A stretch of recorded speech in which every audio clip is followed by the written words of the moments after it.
وَلَقَدْ فَضَّلْنَا، اور بلا شبہ تحقیق فضیلت دی ہم نے بعض النبیین علی بعض، بعض نبیوں کو دوسرے نبیوں کے اوپر، وَآتَيْنَا دَاوُدَ زَبُورًا، اور دی ہم نے زبور کو داؤد کو زبور۔ اب دیکھیے یہاں پہ ایک بات کہہ دی گئی، ایک تو یہ کہ ہر چیز سے اللہ واقف ہے، وہ جانتا ہے جو کچھ بھی آسمانوں میں ہے اور جو کچھ بھی زمین میں ہے۔ اللہ کے اس صفت کو کوئی چیلنج کر سکتا ہے؟ بولا نہیں، کچھ بھی کر سکتا۔ اور اللہ نے یہ جو اللہ، دیکھیے یہ بات سورہ بنی اسرائیل میں تذکرہ کب ہو رہا ہے؟ یہ نبوی زندگی کے 12ویں سال میں جو ہے سورہ مبارکہ اتری ہے، اس کے بعد ابھی جو ہے وہ حضور صلی اللہ علیہ وآلہ وسلم کی مدینہ کی طرف ہجرت ہونی ہے۔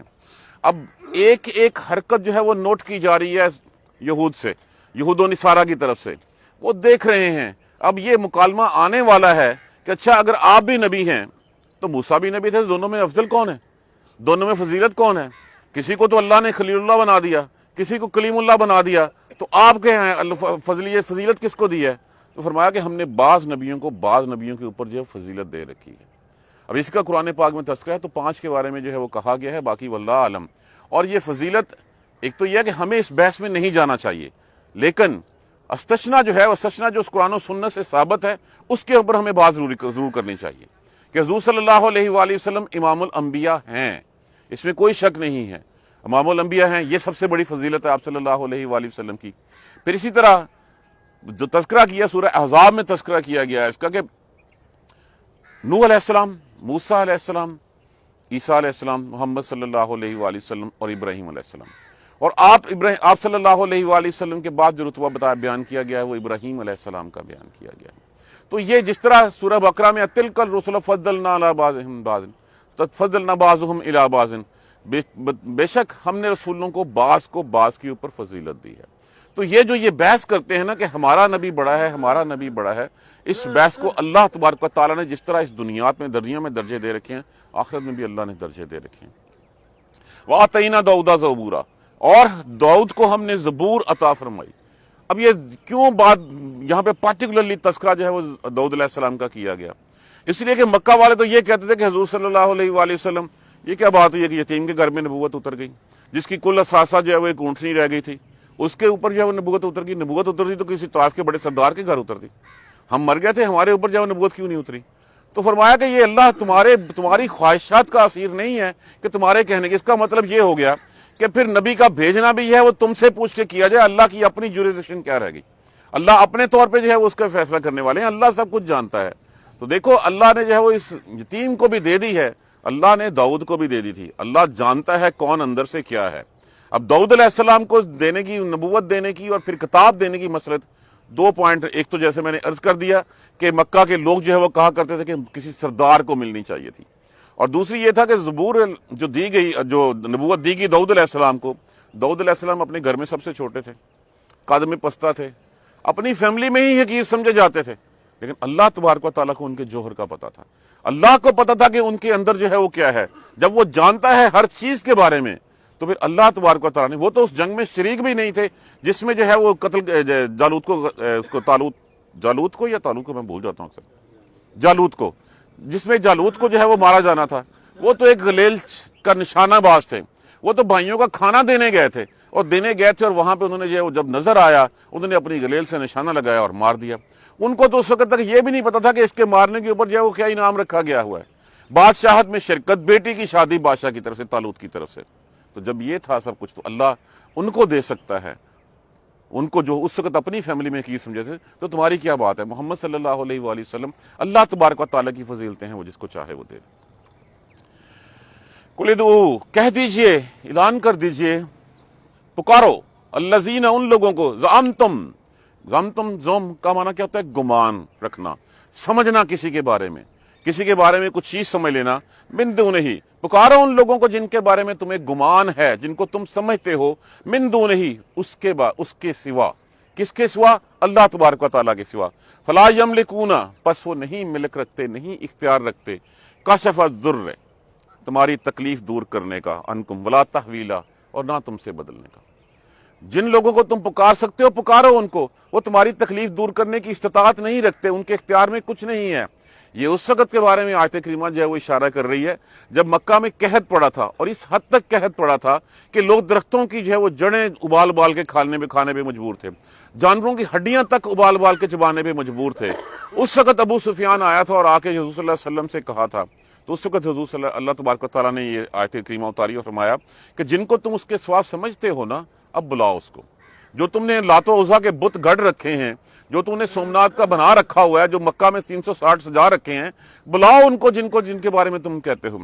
قُلِ الَّذِينَ زَعَمْتُمْ، پکارو ان کو جن کے بارے میں تمہارے گمان ہیں، من دونہ سوائے اس کے، فَلَا يَمْلِكُونَ كَشْفَ الضُّرِّ، پس وہ نہیں اختیار رکھتے تمہاری تکلیف دور کرنے کا، نہ وہ دور کر سکتے ہیں، وَلَا تَحْوِيلًا، اور نہ اس میں تبدیلی لا سکتے ہیں۔ یہ صرف کر سکتا ہے کون سکتا ہے؟ اللہ وحدہ لا شریک لہ کی ذات کر سکتی ہے۔ اس کو تم مانتے نہیں ہو، جن کو مانتے ہو ان کو کہو کریں۔ اب اولئک الذین یدعون، وہ لوگ جن کو وہ پکارتے ہیں، یبتغون الی ربہم، وہ تو خود اپنے رب کی رضا چاہتے ہیں، خود اپنے رب کی رضا چاہتے ہیں، الوسیلۃ، قربت چاہتے ہیں، وہ تو خود اپنے رب کی قربت چاہتے ہیں۔ ایہم اقرب، کون سب سے زیادہ قریب ہے، ویرجون رحمتہ، اور اس کی رحمت کی طمع رکھتے ہیں، ویخافون عذابہ، اور اس کے عذاب سے ڈرتے ہیں۔ جن لوگوں کو، اب یہاں پہ پارٹیکولرلی بتوں کی بات تو نکل گئی ایک سائڈ پہ، بت تو اپنے رب کی رضا نہیں چاہتے، بت تو اللہ سے نہیں ڈرتے، تو یہاں پہ بات ہو رہی ہے ان لوگوں کی جن کو تم اللہ کے سوا پکارتے ہو۔ یہ ایسے ہی ہے جیسے نوح علیہ السلام کے دور میں جو بت پرستی شروع ہوئی تھی، وہ اللہ کے نیک لوگ تھے، وہ اس دنیا سے چلے گئے، لوگوں نے کیا کیا، ان کی تصاویر بنا لی، اور تصاویر بنا لی اس لیے سے کہ ان کو دیکھ کے ہمارا ایمان تازہ ہوگا، ہم دیکھیں گے کہ اللہ کے کتنے نیک لوگ تھے، ہم بھی وہی اللہ کے راستے پہ چلنے کی کوشش کریں گے کہ وہ چلے تھے تو ہم بھی چلیں۔ کچھ ایک دو نسلیں اور گزریں، وہ تصویریں جو ہیں وہ مجسموں میں تبدیل ہو گئیں، اور پھر مجسموں کی پوجا کرنے لگی۔ یہ بت پرستی کی سب سے پہلے تھی۔ اب جن لوگوں کو آج کے دور میں پکارا جاتا ہے، بت پرستی تو ہوگی سائڈ کے اوپر، جن کو ہم آج کہتے ہیں کہ ہمارے لیے جو ہے وہ اللہ سے جو ہے وہ مانگیں، جن کے بارے میں ہم آج سوچتے ہیں، وہ تو خود اپنے اللہ کی قربت تلاش کرتے رہے ہیں۔ علی حجویری رحمۃ اللہ علیہ، فرید شکر گنج، بابا فرید جن کو کہا جاتا ہے، اور جتنے نیک لوگ تھے، عبد القادر جیلانی رحمۃ اللہ علیہ، یہ تو خود اللہ کی قربت قربت جو ہے وہ ڈھونڈتے رہے، خود اللہ کی رحمت کی امید رکھتے رہے، خود اللہ کے عذاب سے جو ہے وہ ڈرتے رہے، تو تم ان سے مانگ رہے ہو، جن کو تم پکارتے ہو وہ تو خود اللہ کی جو ہے وہ قربت اختیار کرتے ہیں، قربت چاہتے ہیں اللہ کی۔ دیکھیں، جس انسان کے دین میں تین یہ چیزیں بیٹھ جائیں، اللہ کا قرب کیسے حاصل ہوگا؟ کہ میں ہر وہ کام کروں جو اللہ کی رضا کے مطابق ہو، میں اس کام کو کرنے کے بعد اس کی رحمت کا امیدوار رہوں، میں طمع کروں، میں لالچ کروں کہ ہاں جو میں نے کام کیا ہے وہ اللہ کے ہاں قبول ہوگا اور اللہ مجھے اس کا صلہ دے گا۔ اور تیسری بات کہ میں کچھ بھی کرنے سے پہلے اگر میں نے غلط راستے پہ جانا تو میں ڈر جاؤں اللہ سے کہ اگر میں اس سائٹ پہ چلا تو اللہ تبارک و تعالیٰ مجھے عذاب دیں گے۔ تو جو اپنے دلوں میں اللہ سے ڈرتے رہتے ہیں، اللہ کا قرب اختیار کرنا چاہتے ہیں، اللہ کا قرب ڈھونڈنا چاہتے ہیں اور اللہ کی رحمت کے امیدوار ہیں، وہی کامیاب انسان ہے، یہاں پہ بھی اور وہاں پہ بھی۔ یہ تین چیزیں جو ہے جہاں پہ جس شخص کے نفس میں یہ تین چیزیں اکٹھی ہو گئیں۔ اب قرب کیسے ملتا ہے؟ دیکھیے، قرب ملتا ہے کسی کے قریب رہ کے، کسی کا ہو کر ملتا ہے۔ اللہ نے فرض نمازیں دے دی، ہم نے فرض پڑھ لیے، اللہ نے کہا نماز پڑھو، گئے نماز پڑھ کے آ گئے۔ اب اللہ کی یاد میں کتنی لو لگاتے ہیں، کتنا جو ہے وہ نفلی نمازیں ہم پڑھتے ہیں، کتنی تہجد میں بیٹھ کے اللہ کے آگے گڑ گڑاتے ہیں۔ اللہ نے تو 2.5% فرض کی ہے، تم اپنے پاس کیا رکھتے ہو اور لوگوں کو دیتے کیا ہو؟ تم سے کتنے لوگوں کو جو ہے وہ راحت پہنچتی ہے، آرام پہنچتا ہے، اور تم یہ سب کچھ کس لیے کرتے ہو؟ اللہ کی رضا کے لیے۔ یہ ہے قربت حاصل کرنے کا طریقہ۔ اور پھر ساتھ یہ بھی امید رکھنا کہ اللہ میری اس ایفرٹ کو قبول کر لے، امید رکھنا، گمان رکھنا، اللہ کے بارے میں جتنا اچھا گمان رکھے کہ اللہ تیرا گمان ٹوٹنے نہیں دے گا کبھی بھی۔ تمہارا جو ظن ہے نا اللہ کے بارے میں کہ اللہ مجھے معاف کر دے گا، ہاں اللہ معاف کرے گا۔ کہا جاتا ہے کہ اللہ تبارک و تعالیٰ تو ارشاد فرماتے ہیں کہ بندے کا بڑا ہوا ہاتھ خالی لوٹاتے ہوئے مجھے شرم آتی ہے۔ تب اتنا گمان رکھیں گے تو تبھی، اور پھر گمان کے ساتھ ہم اپنا راستہ بھی سیدھا کریں۔ جن راہوں پہ چلنے سے ہمیں اللہ اور اس کے رسول نے منع فرما دیا ہے، ہم ان سے رک جائیں، ہم ڈر جائیں اس کے اوپر کہ اگر ہم چلے تو ہمیں جو ہے وہ کل کو سزا ہوگی۔ یہ چیزیں اگر ہمارے اندر بیٹھ جائیں تو پھر اللہ کا قرب حاصل کرنا آسان ہے۔ وہی چیزیں، ایک اس کی رحمت کی طرف، ایک اس کے عذاب سے ڈرنا، اور ایک اس کے نزدیک جانا۔ ان عذابک، بے شک عذاب، ان عذاب ربک، بے شک تیرے پروردگار کا عذاب کان محذورا ہے ہی ڈرا دینے والی چیز. وہ ڈرا دینے والی چیز جو ہے وہ آگے تذکرہ آئے گا کہ اس درخت کے بارے میں یہ یہاں پہ شجرۃ الملعونہ، تو اللہ کا عذاب ہے ہی ڈرا دینے والی چیز. وَإِن مِّن قَرْيَةٍ، اور نہیں ہے کسی کو بستی، الا نحن مہلکوہا، کہ مگر یہ کہ ہم اس کو ہلاک کرتے ہیں، قبل الیوم القیامت، روز قیامت سے پہلے، اور معذبوہا عذابا شدیدا، یا ہم اس کو سخت عذاب دے دیں. دیکھیے قیامت شریر لوگوں پہ قائم ہوگی. اس شریر لوگوں سے پہلے یہاں پہ دو لفظ استعمال ہوئے ہیں، ایک مہلکوہا لفظ ہلاک ہونے والوں کے ہے، اور ایک عذابا شدیدا. اب ہلاک ہونے والے تو وہ تمام لوگ جو اللہ کے نیک لوگ تھے، اللہ تبارک و تعالیٰ نے ان کو جو ہے وہ موت دے دی اور وہ اس دنیا سے چلے گئے. جتنے بھی ہیں فنا تو ہر کسی نے ہونا ہے. جو طبعی موت مرے اور اس کے بعد دنیا سے چلے گئے، اللہ تبارک و تعالیٰ ان کو اٹھا کے لے گیا. اور اس کے بعد جو باقی شریر لوگ ہیں ان کے اوپر اگر چاہے تو اللہ جو ہے وہ عذاب دیتا ہے، اور عذاب بھی بڑا شدید. اور یہ قیامت آئے گی بھی ان شریر لوگوں پہ جب اسلام کا نام اٹھ جائے گا. تو اللہ اس سے پہلے کوئی بھی بستی ایسی نہیں ہے کہ قیامت سے پہلے اس کو جہاں پہ اس کا حساب کچھ نہ کچھ اس کو کر دیا جائے گا. جو لوگ اللہ کے نیک لوگ ہوں گے ان کو جو ہے وہ طبعی موت سے نوازا جائے گا اور وہ چلے جائیں گے اس دنیا سے. اور جو دوسرے ہیں ان کے اوپر عذاب کا کوڑا برسے گا. اور عذاب کا کوڑا برستے ہوئے ہمیں کیا سمجھ نہیں آتی، یہ کرونا عذاب تھا، یہ سیلاب عذاب ہوتے ہیں، یہ زلزلے عذاب ہوتے ہیں، جتنا بھی کچھ ہمیں پیش آتا ہے وہ ہمارے اپنے گناہوں کی وجہ سے ہمارے ساتھ جو ہے وہ ہوتا ہے. تو اللہ تبارک و تعالیٰ تو چاہتے ہیں کہ میں اس بندے کو اس دنیا سے ہی پاک صاف کر کے لے کے جاؤں، کہ بندے کو جب مسلمان کو کانٹا بھی چبھتا ہے تو اس کا صلہ اللہ کے ہاں لکھا جاتا ہے اس کے بعد. تو کوئی بستی ایسی نہیں ہے مگر یہ کہ ہم اس کو ہلاک کر دیں گے روز قیامت سے پہلے، یا اس کو شدید عذاب دے دیں گے. کان ذالک فی الکتاب مستورا، اور یہ کتاب میں لکھا ہوا ہے، یہ لوح محفوظ میں لکھی ہوئی ہے بات. جس وقت قلم کو پیدا فرمایا اللہ تبارک و تعالیٰ نے تو فرمایا لکھ. پوچھا کیا لکھوں؟ انہوں نے کہا جو آج کے بعد ہونے والا ہے وہ سب کچھ لکھ دے. تو یہ تو سب کچھ اس وقت لکھا جا چکا ہے، سکرپٹ لکھا گیا ہے، ہم اس سکرپٹ کے مطابق جو ہے وہ اس وقت جو ہے وہ عمل کر رہے ہیں. تو یہ لکھا ہوا ہے. وما منعنا ان نرسل بالآیات، اور ہمیں نہیں منع کیا یہ کہ ہم اپنی نشانیاں اتاریں. اب نشانیاں کیا ہے؟ حضور صلی اللہ علیہ وسلم سے کہا جاتا اس وقت کہ اچھا ایک تو نبی ایسا تھا جس ہوا کے اوپر قدرت تھی، ایک نبی ایسا تھا جو مردوں کو زندہ کر دیتا تھا، جو نابینا کو بینا کر دیتا تھا. تو یہ ساری یہ ہے وہ نشانیاں تھیں. آپ کیا لے کے آئے ہیں؟ آپ نشانیاں کیا لے کے آئے ہیں؟ آپ ایسے کریں ہم آپ کو تب نبی مانیں گے جب اس پہاڑ کو، یہ صفا پہاڑ ہے چونکہ صفا 7 ہے وہیں پہ، تو صفا پہاڑ ہے اس کو سونے کا کر دیں. یا اگر مکہ کی جغرافیائی حالت آپ کے سامنے ہو تو ایک پیالہ ہے، چاروں طرف پہاڑ ہی پہاڑ ہیں، یا ان پہاڑوں کو دائیں بائیں کر دیں، یہاں کے جہاں پہ ہم بھی میدان ہو، کھیتی باڑی ہم کرتے رہیں، کاشتکاری کرتے رہیں، اور کچھ تو معجزہ دکھائیں تاکہ ہم آپ کو نبی مان لیں. یہ بات تھی. اب حضور صلی اللہ علیہ وآلہ وسلم کے دل میں بھی آتی تھی میں سچا نبی ہوں، میں برحق ہوں، اللہ کا پیغام، اللہ کا فرشتہ مجھے اوپر اترتا ہے. تو آپ دل میں سوچتے اس بات کو. جب سوچتے تو جبرائیل علیہ السلام آئے اور آگے کہا اللہ تبارک و تعالیٰ نے آپ کی بات سن لی. اگر آپ چاہتے ہیں تو اللہ تبارک و تعالیٰ بھی اس کو جو ہے وہ رات سے پہلے جو ہے وہ صبح ہونے سے پہلے اس پہاڑ کو سونے کا کر دے گا. اللہ کے لیے یہ کوئی کام مشکل نہیں ہے. لیکن اس کے بعد بھی اگر یہ لوگ ایمان نہ لائے تو پھر ان کے ساتھ وہ ہوگا جو اس سے پہلے کسی کے ساتھ نہیں ہوا. اور دوسری آپشن یہ ہے کہ ہو سکتا ہے کہ اللہ ان میں سے کچھ کو ہدایت دے دے. تو آپ صلی اللہ علیہ وآلہ وسلم نے دوسرا راستہ جو ہے وہ اختیار فرمایا. دوسرا راستہ اختیار فرمانے سے ہی تبھی پھر عمر فاروق بھی وہیں سے نکلے رضی اللہ تعالیٰ عنہ، تبھی جو ہے وہ پھر خالد بن ولید بھی نکلے ہیں. جیسے میں نے کل اکرمہ بن ابو جہل کا کہا تھا کہ اکرمہ بن ابو جہل فتح مکہ کے اوپر ہی بھاگ گیا تھا، اور بعد میں آ کے جو ہے وہ جب طوفان سے بچ کے نکلا ہے، واپس آیا، اسلام قبول کیا اور اسلام کا بڑا پہلوان ثابت ہوا بعد میں. تو کسی بھی بستی ہم نہیں بیچتے نشانیاں اس کو. کس وجہ سے؟ الا ان کذب بها الاولون، کہ اس سے پہلے کے لوگ جھٹلاتے رہے ہیں ان کو. جیسے نشانی بھیجی یہ پہلی دفعہ نہیں ہوا کہ یہ لوگ آپ سے کوئی معجزہ مانگ رہے ہیں.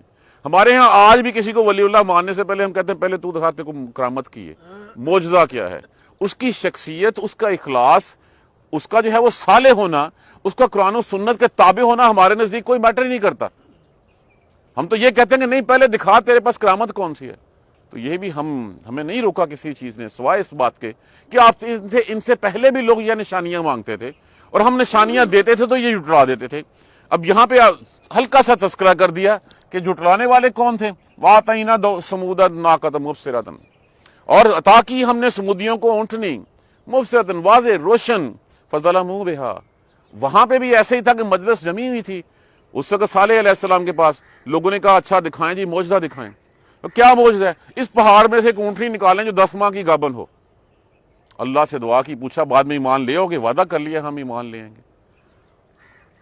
اللہ نے اس سے چٹان پھٹی، اس میں سے اونٹنی برآمد ہوئی اور فرما دیا کہ اس کو کچھ نہ کہنا، یہ اللہ کی نشانیوں میں سے ایک نشانی ہے. لیکن فظلموا بہا، اس کے ساتھ ظلم کیا. کیا ظلم کیا؟ اس کی کونچیں کاٹ دی، اس کے بعد اس کو ہلاک کر دیا. اس لیے کہ یہ ہمارا پانی پی جاتی ہے، ہمارا پانی پی جاتی ہے، ہماری فصلوں کے لیے اور ہمارے جانوروں کے لیے پانی کم پڑ جاتا ہے کیونکہ باری لگا دی گئی تھی کہ ایک دن وہ پیے گی ایک دن وہ پیئیں گے.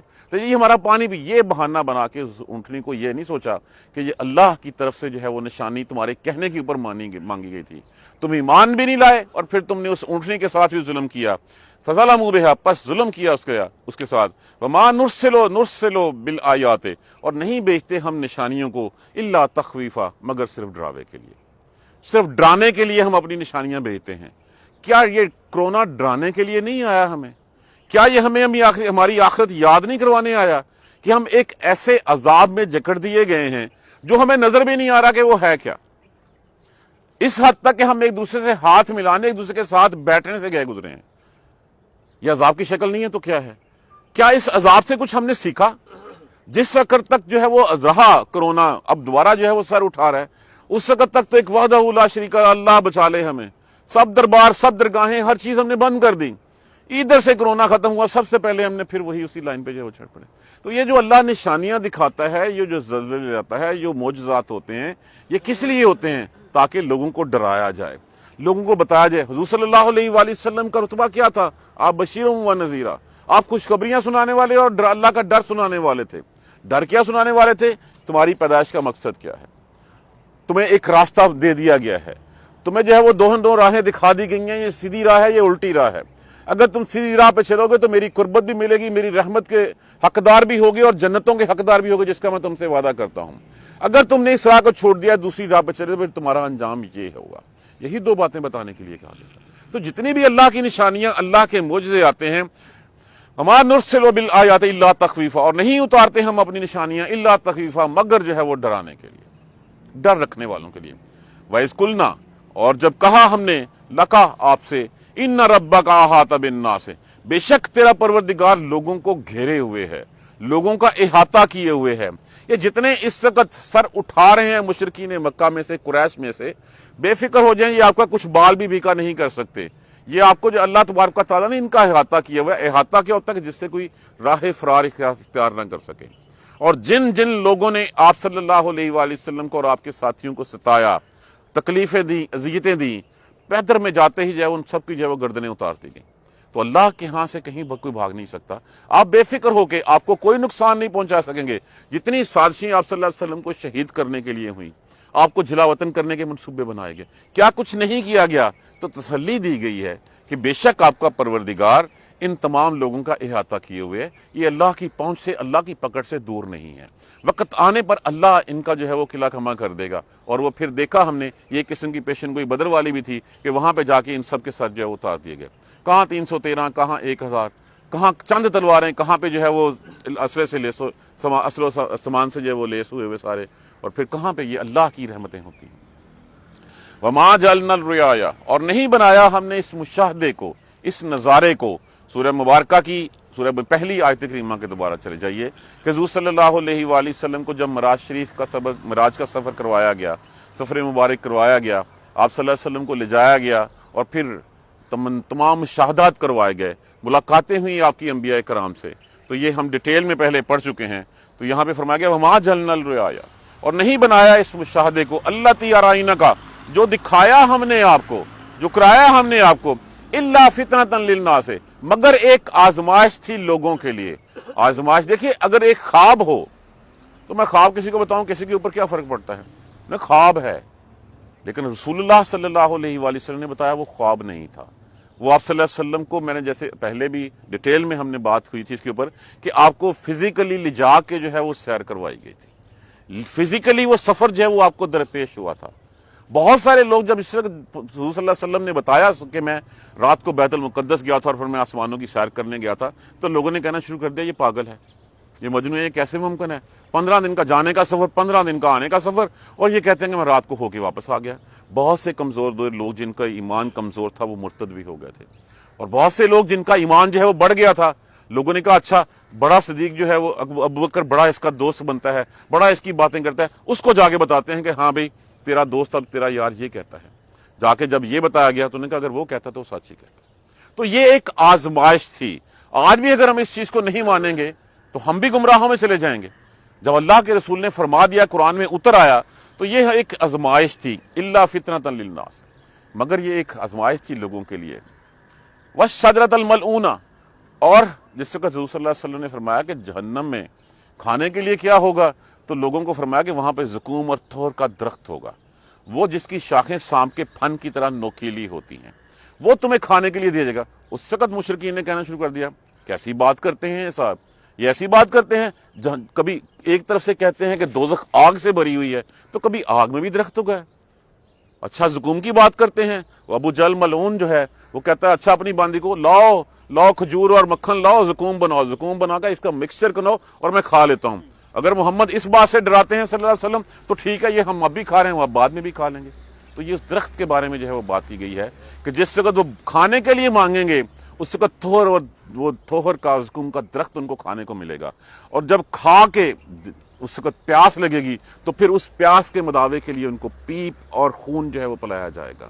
تو یہ اس درخت کے بارے میں، تو یہ جو محمد کے بارے میں باتیں کرتے ہیں، یہ آزمائش تھی، یہ آپ کا مشاہدہ کروانا بھی لوگوں کے لیے آزمائش تھی، اور اس درخت کا بھی والشجرۃ الملعونہ فی القرآن، اور وہ درخت جس کے بارے جس میں قرآن میں جس کے بارے میں جس کے اوپر لعنت فرمائی، وہ لعنت زدہ درخت جس کے قرآن میں ذکر کیے گئے، قرآن میں اس کے اوپر لعنت کی۔ تو یہ سب کچھ ایک آزمائش کے طور پہ تھا۔ دیکھیں ایمان ہمیشہ بالغیب ہی ہوتا ہے۔ اگر ہم کہیں دیکھ کے ایمان لانا تو پھر دیکھ کے ایمان لانا کیا ہوا؟ فرعون نے بھی دیکھ کے ایمان لانا چاہا تھا، اس وقت بھی اس نے دیکھ لیا کہ مسلمانوں کے لیے تو اس دریا میں جو ہے وہ ایک سیف پیسج بن گیا، نیچے سے خشک زمین نکل آئی، اور جب اپنی باری آئی تو اللہ نے اس کو اوپر پلٹا دیا۔ کیا ہم نے اللہ کو دیکھا؟ نہیں دیکھا۔ کیا ہم نے فرشتوں کو دیکھا؟ نہیں دیکھا۔ کیا جنت دوزخ دیکھی؟ نہیں دیکھی۔ تو یہی انہی باتوں پہ ایمان لانا ہی ایمان بالغیب ہی ہے۔ اگر ہم نہیں مانیں گے، اسی طرح ہمیں کہا گیا کہ معراج شریف کا سفر ہوا، صدیق اکبر نے کہا ہاں محمد کہتے ہیں صلی اللہ علیہ وسلم تو سچ ہے، تو اگر وہ ہے تو بس سچ ہے، اس کے لیے کوئی سیکنڈ تھاٹ نہیں ہے ہمارے پاس، جو کچھ ہے وہ غیب سے ہم نے ماننا ہے۔ وَنُخَوِّفُهُمْ، اور ہمارا ڈرانا ان کو، فَمَا يَزِيدُهُمْ إِلَّا طُغْيَانًا كَبِيرًا، نہیں ہے اس کے سوا کہ وہ ان کی سرکشی اور بڑھتی چلی جاتی ہے۔ وہ اور کیسے بڑھتی چلی جاتی ہے؟ جیسے میں نے ابو جہل کی مثال آپ کے سامنے کوٹ کر دی کہ جس وقت کہا گیا حضور صلی اللہ علیہ وسلم نے فرمایا کھانے کو زقوم ملے گا، انہوں نے کہا زقوم؟ یہ زقوم ایسی کون سی بات ہے؟ ایک تو محمد کے اوپر دیکھیے بات کیجئے کہ کہتے ہیں جہنم میں درخت اگے گا، اور بھئی آگ میں کبھی کوئی درخت اگا ہے؟ آگ تو جو ہے وہ جلا دیتی ہے ہر چیز کو۔ اور دوسرا زقوم کی بات کرتے ہیں، زقوم کیا ہوتا ہے؟ وہ تو مکسچر ہے کھجور کا اور اس کا مکھن کا، لاؤ ملاؤ کھا لے، کوئی فرق نہیں پڑتا ہمیں۔ اگر ہم وہاں پہ بھی یہی کھانا ہے تو ہم یہاں بھی کھا کے دکھا دیتے ہیں۔ یہ ہے ان کی سرکشی کا اور بڑھنا، یہ ہے اس طغیانی کا، ان کو جو ہے وہ ان کے جو نفرت ہے اس کا اور بڑھنا۔ تو یہ اس طرف جو ہے وہ چلے جاتے ہیں جس کے اللہ چاہتا ہے جس کو اس امتحان میں سے اس کا ایمان جو ہے وہ مضبوط کر دیتا ہے، اور جو نہیں ماننے والے ان کا ایمان وہ نفرتوں میں اور بڑھتے چلے جاتے ہیں۔ آج بھی دیکھ لیجئے ہم جب بھی قرآن کی بات کرتے ہیں، ایکسکیوز می بیٹا سائڈ پہ ہو کے کر لیں آپ، آج بھی جب ہم دیکھتے ہیں کہ بات ہوتی ہے سود کی تو ہم کہتے ہیں اس کے بعد ہماری معیشت چل نہیں سکتی۔ آج بھی ہم بات کرتے ہیں پردے کی، آج بھی ہم بات کرتے ہیں اگر مخلوط مجالس کی، ممانعت کی، تو پھر جو کیا ہوتا ہے لوگ کہتے ہیں یہ معیشت تو اس کے بغیر چل نہیں سکتی۔ یہ قرآن تو 1400 سال پہلے والے لوگوں کے لیے تھا۔ ہم نے کبھی پڑھ کے دیکھا ہی نہیں کہ قرآن مجھے اور آپ کو کیا کہہ رہا ہے۔ ہم نے قرآن کو ایک اصال ثواب اور حصول ثواب کے علاوہ صرف ثواب کی غرض سے گھر میں رکھ چھوڑا ہے، اس کے علاوہ ہم اسے کوئی کام نہیں لیتے۔ یہ تو راہ ہدایت ہے، یہ تو ہمیں زندگی گزارنے کا سلیقہ بتاتا ہے۔ جب اللہ نے ہمیں پیدا کیا ہے تو پیدا کرنے کے بعد اللہ نے بتا دیا کہ تم نے زندگی کیسے گزارنی ہے، اور یہ گزارنی کس طرح ہے، ہر چیز اس میں لکھی ہے، کوئی پہلو ایسا نہیں ہے جو اس میں ڈسکس نہیں کیا گیا۔ لیکن ہم نے تو اس سے صرف ثواب کا کام لیتے ہیں۔ ہم کہتے ہیں ہم نے اگر اس کو پڑھ لیا تو ہم گمراہ ہو جائیں گے۔ اور بھائیو تب تک ہم اس کو پڑھیں گے نہیں، دنیاوی امتحان دینے کے لیے ہم 6 آتھرز کی کتابیں سامنے رکھ کے پھر جو ہے اس میں نکالتے ہیں اور ایگزام میں جو اپیئر ہوتے ہیں۔ اور ٹھیک ہے سب کو پڑھو، اس کا ترجمہ کرنا خود سیکھو، جب تک ہم سیکھیں گے نہیں، سب کو پڑھیں گے نہیں، ہمیں کیسے پتا چلے گا کون ٹھیک ہے کون غلط ہے؟ اپنے تئیں ہمیں مولوی نے کہہ دیا فلاں ٹھیک ہے تو اس کے پیچھے نہیں چلنا، اس کے پیچھے چلنا ہے، فلاں غلط ہے اس کے پیچھے نہیں چلنا۔ اب ہو سکتا ہے وہ ٹھیک ہوں وہ غلط ہوں، فیصلہ کون کرے گا؟ یہ قرآن جو ہے وہ ہمارے سامنے ہے، سنت اللہ کے نبی کی ہمارے سامنے ہے۔ جب تک ہم اس قرآن کو نہیں پکڑیں گے، جب تک اس کو ہم اپنی زبان میں سمجھیں گے نہیں، تب تک یہ مقصد جو ہے وہ حاصل نہیں ہو سکتا۔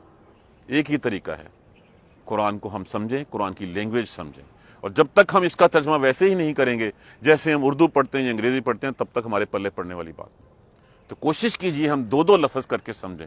قرآن ہمارے لیے راہ ہدایت ہے، اس راستے کو پکڑنا ہے۔ اللہ نے ہم سے کوشش ہی مانگی ہے، نتیجہ ہم دے نہیں سکتے، اور اللہ کوششوں کو ثمرآور کرنے والا ہے۔ جزاک اللہ خیر۔ سبحانک اللہم و بحمدک، اشہد ان لا الہ الا انت، استغفرک و اتوب الیک۔ من الشیطان الرجیم، بسم اللہ الرحمن الرحیم۔ الحمد للہ رب العالمین، الحمد للہ رب العالمین، الحمد للہ رب العالمین۔